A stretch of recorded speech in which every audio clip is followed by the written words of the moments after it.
Сайн байцгаана уу хүүхдүүд ээ. Та бүхэндээ энэ удаа линзэнд хэрхэн дүрс байгуулах тухай хичээлээ солилцуулъя. Линзийн хэлбэрийн тухай товч авч үзье. Линзийн дунд хэсэг нь хоёр захаасаа зузаан байвал гүдгэр буюу цугдуулагч линз гэж нэрлэнэ.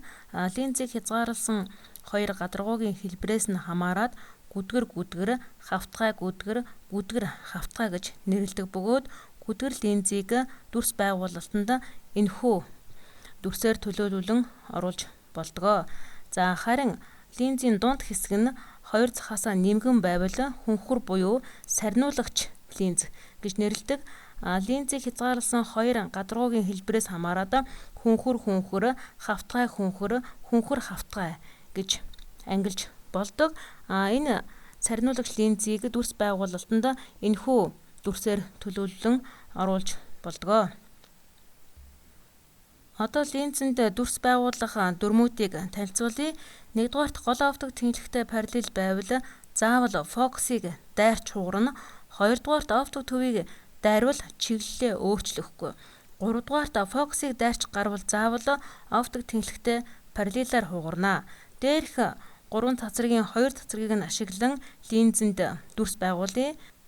Гүдгэр линзэнд бие нь линзийн фокусын зайнаас их хоёрсон фокусоос бага зайд байх үед дүрсийг нь байгуулъя.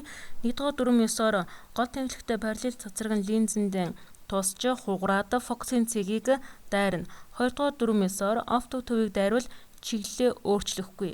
Энэ хоёр цацрагийн огтлолцол дээр биеийн дүрс үүснэ. Энэ дүрс нь урвуу багассан бодит дүрс юм аа. Одоо мөн гүдгэр линзэнд бие нь фокусын зайны дотор талд байсан тохиолдолд дүрсийг нь байгуулъя. Нэгдүгээр дүрм ёсоор гол оптик тэнхлэгтэй параллел байвал заавал фокусыг дайрна. Хоёрдугаар дүрм ёсоор оптик төвийг дайрвал чиглэлээ өөрчлөхгүй. Энэ хоёр цацрагийн уулзуур дээр биеийн дүрс үүснэ. Тэгэхээр энд дүрс нь шууд томорсон хуурмаг байх.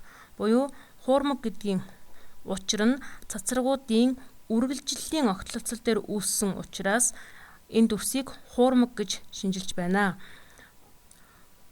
Хүнхүр линзэнд бие нь фокусын зайны гадна талд байсан тохиолдолд дүрсийг байгуулж үзүүлье. Нэгдүгээр дүрм ёсоор оптик тэнхлэгтэй параллел цацраг нь линзэнд тусч хугараад фокусын цэгийг дайрна. Хоёрдугаар дүрм ёсоор гол оптик төвийг дайрвал чиглэлээ өөрчлөхгүй. Энэ хоёр цацрагийн огтлолцол дээр биеийн дүрс үүсэх бөгөөд цацрагийн үргэлжлэл дээр үүсч байгаа учраас үүссэн дүрс нь хуурмаг байна. Энэ дүрсийг шинжилбэл шууд багассан хуурмаг дүрс байна. Анхаарал тавьсан та бүхэнд баярлалаа.